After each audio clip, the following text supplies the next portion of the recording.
സന്തോഷായി. ഇല്ല അങ്കിളെ, ഞാൻ ഒന്നും പറയണ്ട. എനിക്കിനി ഒന്നും ആലോചിക്കാനുമില്ല.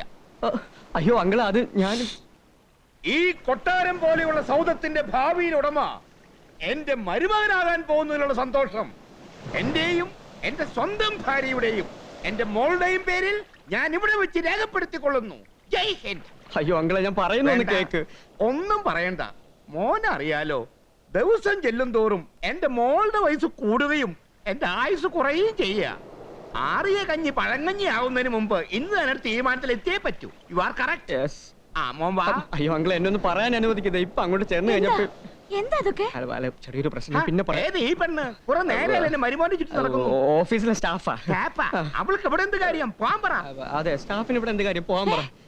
ചുമ്മാ ഉള്ളു തുറന്ന് പറയാനോ മരുമോനെ. നീ മിണ്ടരുത്. എന്താ അവിടെ? എന്താ എന്താ പ്രശ്നം? ഇത് തന്നെ പ്രശ്നം. ആളുമാറി കളിച്ചതിന്റെ അല്ലേ? അനുഭവിക്കും. എന്താടാ നോക്കുന്നേ? അഹിംസയിൽ വിശ്വസിക്കുന്നതുകൊണ്ട് നിന്നെ ഒന്നും ചെയ്യുന്നില്ല. I understand. മോനെ വാ. മോളെ വാ, മാറങ്ങോട്ട്. ഞാനൊന്ന് സംസാരിക്കും, രണ്ടിലൊന്ന് തീരുമാനിക്കും. നടക്കാൻ ഞാൻ പറയുന്നു കേക്ക്. ഞാൻ പറയട്ടെ. ഇതെന്താ മരുമോനെ? ഒരു നല്ല കാര്യത്തിനല്ലേ ഞാൻ വന്നേ? അല്ല അങ്കിൾ, ഇത് എന്ത് ഭാവിച്ച? എന്തിനാ മോൻ ടെൻഷൻ അടിക്കുന്നേ? ഇത് വക്കച്ചനാ പറയുന്നേ. ഞാൻ ജീവിച്ചിരിപ്പുണ്ടെങ്കിൽ എന്റെ മോളും മോനും തമ്മിലുള്ള കല്യാണം ഞാൻ നടത്തും. ഈ കാര്യങ്ങൾ അങ്ങനെ വെച്ച് നീട്ടുന്നത് ശരിയല്ല. ഇനി എനിക്ക് ആ ചെമ്മീൻ കെട്ടും കാണണം, നിങ്ങളുടെ കെട്ടും നടത്തണം. അവിടെ മുതലാളി വെറുതെ പ്രശ്നം ഉണ്ടാക്കരുത്. അയാൾ പാവമാണ്, അയാളൊന്നും ചെയ്യരുത്. പ്ലീസ്, ഞാൻ പറയുന്നത് കേൾക്ക് മുതലാളി. പ്ലീസ് മുതലാളി, ഞാൻ പറയുന്നതൊന്ന് കേൾക്കാൻ. അങ്ങേരെ ഉപദ്രവിക്കാൻ ഞാൻ സമ്മതിക്കില്ല. എടാ വക്കച്ച, നിനക്ക് നാണമുണ്ടോ?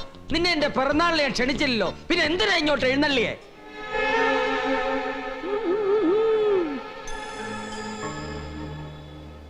മുതലാളി വേണ്ട, മോനായിയെ പറയണത്. വെറുതെ അലമ്പുണ്ടാക്കരുത്.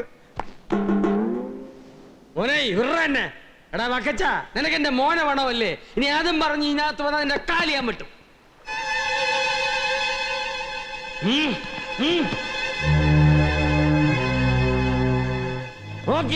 വീട്ടിൽ പോടാ. ഞാൻ പറഞ്ഞില്ലേ, ഫിറ്റായ അപ്പച്ചൻ ഇങ്ങനെ വയലന്റ് ആവും. എന്താടാ മിഴിച്ചേക്കുന്നത്? ചുണയുണ്ട് ഇങ്ങോട്ട് കയറി വാടാ. ഈ ഇപ്പച്ചൻ ആരാന്ന് കാണിച്ചു തരാം.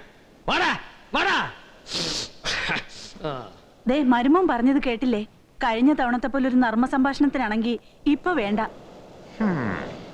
എടാ വക്ക, മോക്ക് കല്യാണ പ്രായം കഴിഞ്ഞെങ്കിലേ വല്ലയിടത്തും കൊണ്ടുപോയി നേർച്ചയ്ക്ക് ഇരുത്ത്. കണ്ട പിച്ചക്കാരന്റെ മോക്ക് പിടിച്ചു കൊടുക്കാനല്ലടാ ഞാൻ എന്റെ മോനെ വളർത്തി വലുതാക്കിയേ. മനസ്സിലായോ? മരുമോനെ, ഒരു സംശയം. കെട്ടിറങ്ങുമ്പോ ഈ പറഞ്ഞതൊക്കെ ഈ പറ്റിന് നേരം വെളുക്കുമ്പോ ഇങ്ങനൊരു സംഭവം നടന്നേ ഓർമ്മയുണ്ടാവില്ല. ഉറപ്പാണ്? ഉറപ്പാ. എന്നാ ഈ പച്ചിനോട് ഞാൻ ഒരു കാര്യം പറയട്ടെ. പറഞ്ഞോ പറഞ്ഞോ. എന്റെ മോൾക്ക് കെട്ടുപ്രായം കഴിഞ്ഞിട്ടുണ്ടെങ്കിൽ നിന്റെ മോനെ കൊണ്ട് തന്നെ അവളെ ഞാൻ കെട്ടിക്കും. എന്ത് പറഞ്ഞാടാ റാസ്കൽ? ഇടിച്ച് നിന്റെ കുടൽ ഞാൻ പുറത്തെടുക്കും. അഹിംസയിൽ വിശ്വസിക്കുന്നതുകൊണ്ട് നിന്നെ ഞാൻ ചീത്ത വിളിക്കുന്നില്ല. കേട്ടോടാ പുല്ലേ? വിളിക്കടാ. നിന്റെ സ്വത്ത് കണ്ടോണ്ട് തന്നെയാണോ ഞാൻ അങ്ങോട്ട് വന്നേ. ഓടാ എന്റെ മുമ്പിൽ. എന്താ മുതലാളി ഇത്? വന്നേ, അങ്ങേരെ പോലെ മുതലാളി ചീപ്പാവരുത്. ഞാൻ പോകാം, പക്ഷേ 24 മണിക്കൂറിനാ ഞാൻ തിരിച്ചു വരും. എന്റെ മോളെ കൊണ്ട് നിന്റെ മോനെ കെട്ടിക്കാൻ. മോളെ വാ. അല്ല ഇപ്പൊ ഞാൻ പറയുന്നത് എന്താന്ന് വെച്ചാൽ, ഇപ്പൊ ഞാൻ പറയുന്ന ഓരോ കാര്യം അമ്മ ഞാൻ പറയുന്നു കേക്ക്.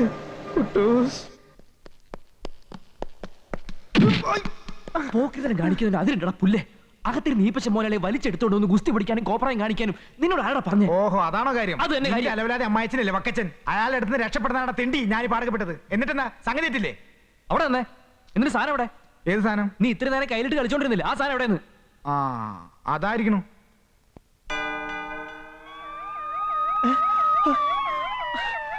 അയ്യോ പോലീസ് നോക്കി നിൽക്കാൻ ഒന്ന് പിടിയടാ. ഇനി ഒന്നും ആലോചിക്കാല്ലേ, ഇത് ഇവിടുന്ന് മൊത്തം പ്രശ്നം. പൊക്കി താഴടാ.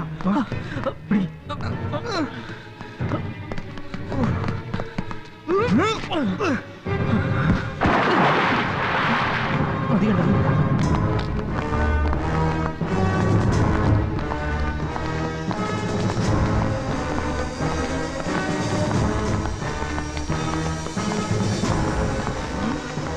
എന്താടാ നീയൊക്കെ ഇവിടെ? ഏയ് ഒന്നുമില്ല. ഒന്നും ഇല്ലെങ്കിൽ ഇതാ എന്റെ പതിവ്. അപ്പൊ എന്തെങ്കിലും ഉണ്ടെങ്കിൽ എന്തായിരിക്കും? എവിടാ ഈ പച്ച മുതലാളി? ഞങ്ങൾക്കറിയില്ല. നിനക്ക് അറിയില്ല അല്ലേ? സത്യമായിട്ടും ഞങ്ങൾക്കൊന്നും അറിയില്ല. എന്നാൽ എനിക്കറിയാം. സത്യം എന്താണെന്ന് ഞാൻ പറയാം. ഇല്ലിക്കൽ ഈപ്പച്ചൻ മുതലാളിയുടെ പിറന്നാൾ ആഘോഷ വേളയിൽ മുതലാളി മദ്യപിച്ച് മതോന്മത്തനാവുന്നു. മുതലാളിയുടെ സമനില തെറ്റുന്നു, സ്വബോധം നശിക്കുന്നു അഥവാ നശിപ്പിക്കപ്പെടുന്നു. മുതലാളിയുടെ ഇപ്പോഴത്തെ മനസാക്ഷി സൂക്ഷിപ്പുകാരായ നിങ്ങൾ 3 പേരും ചേർന്ന് അതീവ രഹസ്യമായി മുതലാളിയെ മുകളിൽ കൊണ്ടുപോയി കിടത്തും. അതിഥികൾ പിൻവാങ്ങും. നിങ്ങളുടെ എല്ലാ കണക്കുകൂട്ടലുകളും തെറ്റിച്ചുകൊണ്ട് ഈ മാത്യു വാശിപ്പറമ്പൻ ഇപ്പോഴിവിടെ പ്രത്യക്ഷപ്പെടും. ശരിയല്ലേ? ഞങ്ങൾക്കൊന്നും അറിയില്ല സാർ. ശരിയായിരിക്കാം, പക്ഷേ സത്യം ജയിക്കണം. സോമ,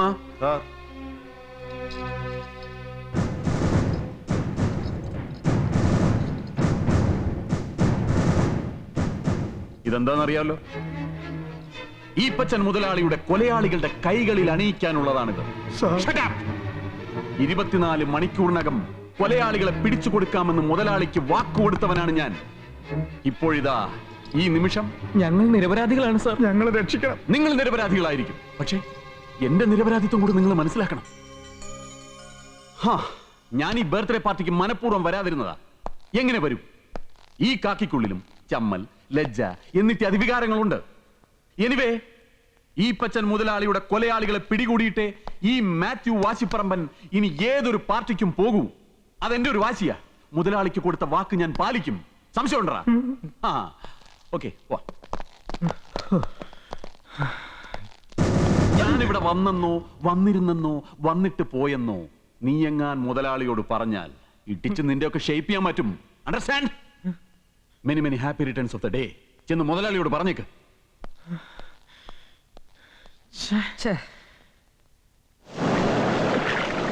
മായ, മായ അവിടെ നിൽക്കാൻ. മായ, എന്താ ഇത്? ഞാൻ പറയുന്നൊന്ന് കേട്ട നീ.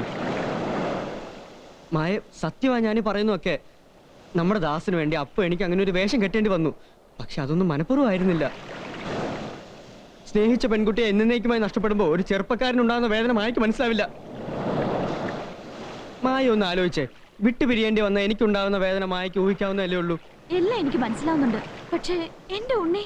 ആ അവസരത്തിൽ ആള് മാറി കളിച്ചെങ്കിലും ലക്ഷ്യം തെറ്റി അതിങ്ങനെയൊക്കെ ആയിത്തീരുമെന്ന് സ്വപ്നത്തിൽ പോലും ഞാൻ വിചാരിച്ചില്ല. എനിക്കും ഇതൊക്കെ അറിയാം. അതെ, എനിക്കറിയാം, ദാസൻ അറിയാം, ഉണ്ണിക്കും അറിയാം. മായ അറിഞ്ഞാലല്ലേ കുഴപ്പമുള്ളൂ. അയ്യേ, ഇത് മായ വിചാരിക്കുന്ന പോലെ അത്ര വലിയ പ്രശ്നമുള്ള കാര്യമൊന്നുമല്ല. പിന്നെ എന്തിനാ ഉണ്ണി ആ വക്കച്ചനെ തടഞ്ഞ്? ഈപ്പച്ച മുതലാളിയെ വക്കച്ചൻ നേരിട്ട് കണ്ടിരുന്നെങ്കിൽ അതോടെ എല്ലാം തീരുമായിരുന്നില്ലേ? അതോടെ എല്ലാം തീരും. അതാ കുഴപ്പം. എന്ത് കുഴപ്പം? പറയാം. ഞാൻ ഇനി ഒന്നും ഒളിച്ചു വെക്കുന്നില്ല. മായ അതറിയണം. എപ്പോഴായാലും അറിയണ്ടല്ലേ. മായ, നമ്മുടെ ഈപ്പച്ച മുതലാളി. ഈപ്പച്ച മുതലാളി?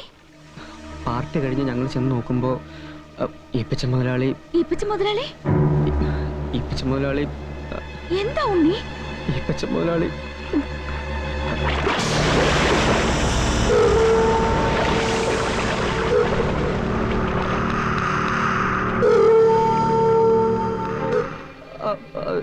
എന്താ ഉണ്ണി? എന്താന്ന് വെച്ചാ എന്നോട് തുറന്നു പറ.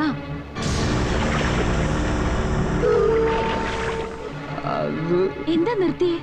എന്നോട് പറയാൻ പാടില്ലാത്തതായി വല്ലതും ഉണ്ടോ? ഏയ്, ഒന്നുമില്ല ഒന്നുമില്ല. പിന്നെ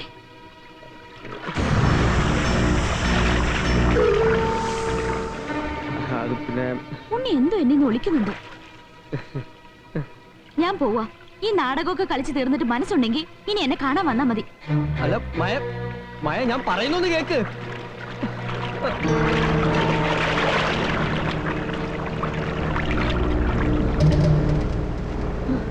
ദാസ,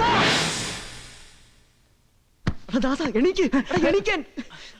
ഈപ്പച്ച മുതലാളി കടലിൽ ഒഴുകി നടക്കുന്നു. ഇതെങ്ങനെ സംഭവിച്ചടാ പരമദ്രോഹി? എടാ, നീ പോയതിനു ശേഷം ആ CI വാശിപ്പറമ്പനും പോലീസ് ഇങ്ങോട്ട് വന്നു കയറി. അവര് രക്ഷപ്പെടാൻ വേണ്ടി ഞാനും മോനായും കൂടെ മുതലാളി പൊക്കി താഴെ ഇട്ടു. എന്നിട്ട് എവിടെ മോനായി? അതാ. എന്ത് മണ്ടത്തരമാണ് നീയൊക്കെ കാണിച്ചേ? വാ, വന്നേ.